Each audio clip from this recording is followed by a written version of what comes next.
উজ্জ্বল সকালে আপনাদের সকলকে স্বাগত জানিয়ে আমি আমার আজকের এই ভিডিওটি শুরু করলাম।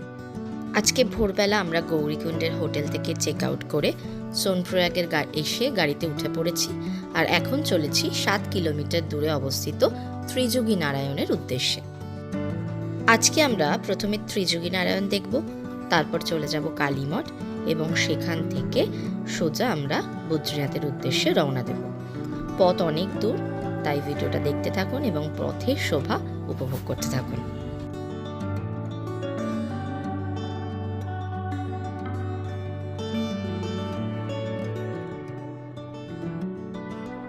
আজকে আমরা কেদারনাথ থেকে বেরিয়ে এলাম, মানে গৌরীকুণ্ডের কালকেই এসেছিলাম।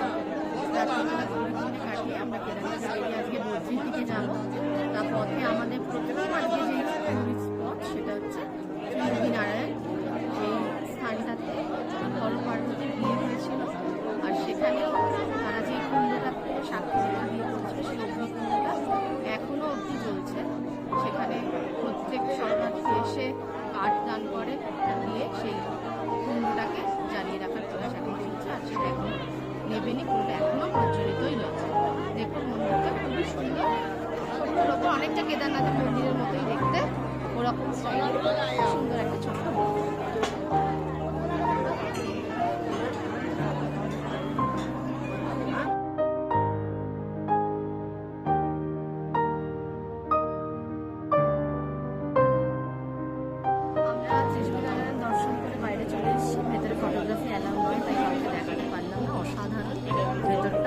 আর মন্দিরের বাইরেই রয়েছে পেছনের দিকে বিষ্ণুকুণ্ড।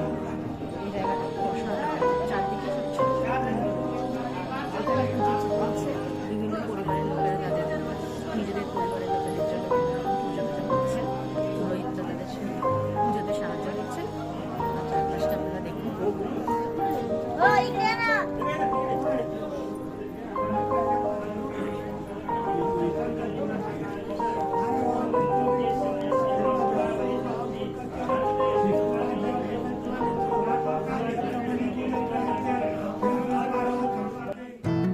আপনারা সকলেই দেখলেন ত্রিযুগী নারায়ণের সেই অসাধারণ হর পার্বতীর মন্দির। এরপরে চলুন আপনাদের নিয়ে যাই কালীমঠের উদ্দেশ্যে। কালীমঠ হচ্ছে সেই মন্দির কথিত আছে যেখানে মা কালী শুম্ভ নিশুম্ভকে বধ করেছিলেন। এই কালীমঠের পাশ দিয়ে একটা ট্রেকিংয়ের পথ চলে যাচ্ছে, যেখানে 16 কিলোমিটার হাঁটার পর আমরা একটা শিলা পাই। সেই শিলাতেই নাকি মা কালী শুম্ভ নিশুম্ভকে বধ করেছিলেন। আমরা সেই ট্রেকিংটাতে যেতে পারিনি, কারণ আমাদের সময় ছিল না, আর তাছাড়া আমরা অনেক ক্লান্তও ছিলাম কেদারে হেঁটে। তাই যদি কখনো যাই নিশ্চয়ই আপনাদের দেখা।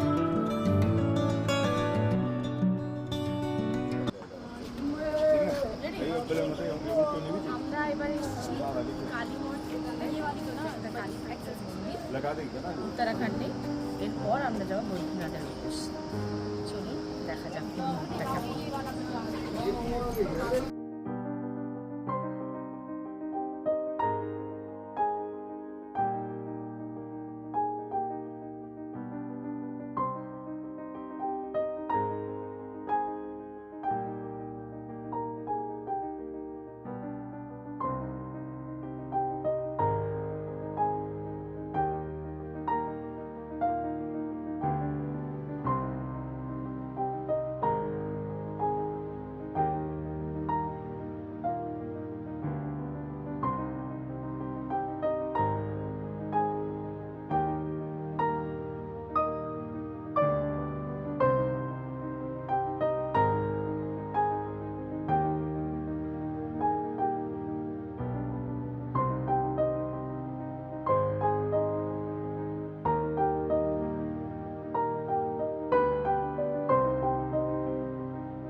এই হচ্ছে মন্দির, অসাধারণ সুন্দর। পেছনে পাহাড়, এই দরজাটা দিয়ে আমরা এলাম। কি সুন্দর পতাকা লাগানো আছে, সামনেই পাহাড়।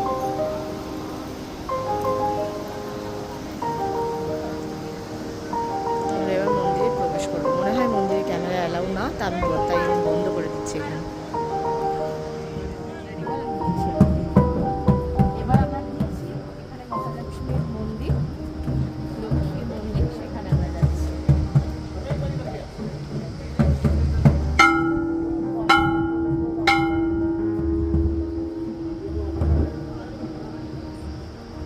ওই কুমনিকুম ওই তোর ইয়ের কুম্ভনিশু ও আচ্ছা কুমনিকুম তো রাবণের কোথায় মা লক্ষ্মীর মন্দির। আসুন। বলে ভোলেনাথের প্রথমেই রয়েছে আমাদের মহাদেব, নন্দী, তারপরে আরেক মন্দিরটা ভালো নাও কেদারনাথের মতো এখানে বেশিরভাগ মন্দির এমনি এমনি ভক্তি মনে হয়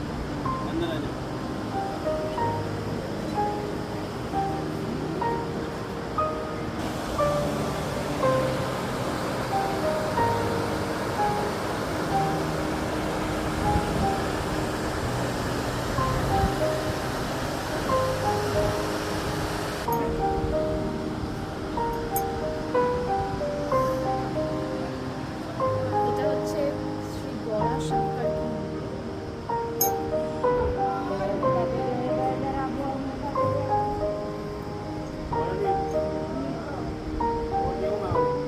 তারপরে মা সরস্বতীর মন্দির, এরপরেই রয়েছে মা সরস্বতীর মন্দির।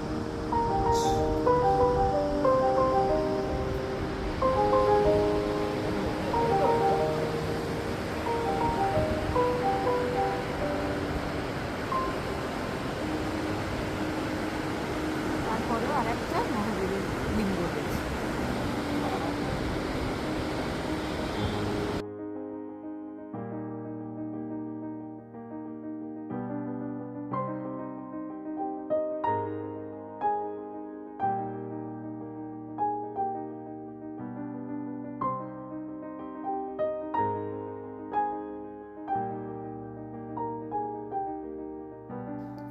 এটি হলো ওমকারেশ্বর টেম্পল, যেটি বদ্রীনাথের বিষ্ণুজির শীতকালীন স্থান। এখন আমরা চলেছি বদ্রীনাথের উদ্দেশ্যে। পথ অনেক দূর, প্রায় 200 কিলোমিটার। কখন পৌঁছাবো জানি না, আপনাদের সঙ্গে থাকুন আর দেখতে থাকুন আমরা কখন পৌঁছাই। যেখানে যেখানে যাব সব জায়গায় আপনাদের দেখানোর চেষ্টা করছি।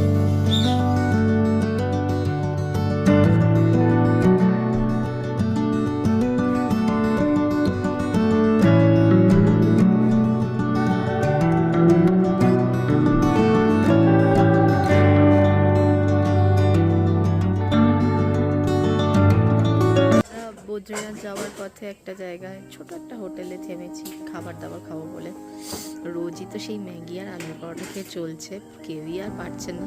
সবারই আর বাঙালি হওয়ার জন্য ভাত তো চাই, এরকম একটা ব্যাপার হচ্ছে। তো এরকম একটা হোটেলে, ছোট একটা রেস্টুরেন্ট মতোতে দাঁড়ালাম, নাম হচ্ছে হোটেল প্রিয়া। তো সেখানে ওদের রাইস টাইস পাওয়া যাবে বললো, তাই ভাত, ডাল, আলু ভাজা এইসব অর্ডার দেওয়া হয়েছে। আর ওদেরই একটা রুমে আমাদের সব যারা সবাই এসেছে আমাদের সাথে, আমাদের দাদারা, বন্ধুরা, ওরা সবাই চান করতে গেছে। ওরা এলে আমি আবার হয়তো একটু ফ্রেশ হবো, চান হয়তো করবো না। তো তারপরে খেয়ে দিয়ে আবার বদ্রীনাথের পথে রওনা দেবো। এই হচ্ছে তার বাইরের, হোটেলের বাইরের এই হচ্ছে হোটেল প্রিয়া। পাশে তো পুরোটাই পাহাড়, ছোট্ট একটা হোটেল। আশেপাশে আরো কয়েকটা রয়েছে। এই নিচে সিঁড়ি দিয়ে ওরা নিচের রুমে গেছে চান করতে। খাবার এলে তারপরে আবার দেখা যাচ্ছে। এখন চলেছি আমরা বদ্রীনাথের উদ্দেশ্যে। পথে আর কোথাও দাঁড়ানোর ইচ্ছা নেই, একমাত্র চাটা খাওয়ার জন্য যদি কোথাও দাঁড়াতে হয়। খাওয়া দাওয়া হয়ে গেছে, কি খেয়েছি আপনাদের দেখাতে পারলাম না, প্রচণ্ড জোরে খিদে পেয়ে গেছিলো, ভুলেই গেছি ভিডিও করতে। তাই আপনারা পথের সময় উপভোগ করুন। আর আপনাদের আমার ভিডিও কেমন লাগছে সেটা আমাকে কমেন্টে জানাতে ভুলবেন না। ভিডিওটা ভালো লাগলে লাইক করবেন, আর যদি আমার ভিডিও দেখে আপনাদের এখানে আসার ইচ্ছা হয় তাহলে অবশ্যই আসুন। আমি তো সবাইকেই বলছি যে আসুন, এই প্রকৃতির শোভা চোখে দেখেই সব থেকে বেশি তৃপ্তি। আর আমার যদি কোথাও কোনো ভুল ত্রুটি থেকে থাকে তাহলেও সেটাও কমেন্টে জানান। আর ভিডিওটা ভালো লাগলে লাইক করুন, শেয়ার করুন, সাবস্ক্রাইব করুন।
সন্ধে হব হব করছে আর এই পরন্ত বিকেলের রোদটা পাহাড়ের উপর পড়েছে, অপরূপ শোভা।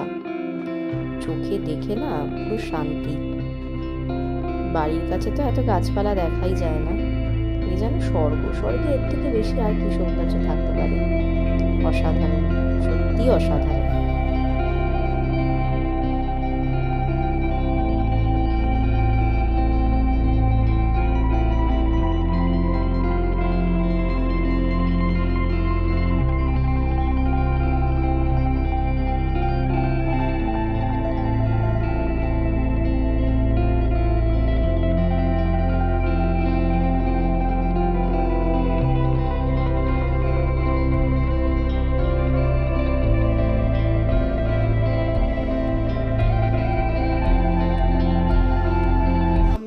এই জাস্ট পৌঁছালাম বদ্রীনাথ, বাজে 10:14। খুব ঠান্ডা। আমরা হোটেল নিয়েছি একদম মন্দিরের একটু কাছেই, 500-700 মিটারের মধ্যেই। নাম হচ্ছে মনীষা গেস্ট হাউস। অসাধারণ সুন্দর হোটেল। রুমটা দেখুন, খুবই পরিষ্কার পরিচ্ছন্ন। আমরা সবাই এই রুমটাতেই আছি, একটা বড় রুম নিয়ে নিই। এই হচ্ছে হোটেলের এই রুমের এন্ট্রেন্স। এখান দিয়ে ঢুকে এদিকে ডান দিকে টয়লেট, এখানে একটা বড় ডবল বেড, আর এদিকে আর একটা। আমরা 5 জন পুরো ঘরটাতে নিয়ে নিয়েছি, একসাথে যাতে থাকতে পারি। খুবই সুন্দর, আপনারা চাইলেই আসতে পারেন। নাম হচ্ছে মনীষা গেস্ট হাউস। এই হচ্ছে টয়লেট। ঠিক আছে, এবার আমরা তারপরে ডিনার করতে গিয়ে আবার দেখো। আমরা ফ্রেশ হয়ে চলে এসেছি ডিনার করতে। এই হচ্ছে আমাদের হোটেল। এই যে গাড়িটার সামনে যেটা, এটা হচ্ছে আমাদের হোটেল। আর আমরা খেতে এসেছি এই পাশের hotel Kuber palace and restaurant. এটাতে আমরা খাবো। খেতে ঢুকি, তারপরে কি খাই তারপর আপনাদের দেখাচ্ছি। চলে এসছে আমাদের ডিনার। রুটি, চানা মশলা আর পনির বাটার মশলা আর অনিয়ন। এই হচ্ছে আমাদের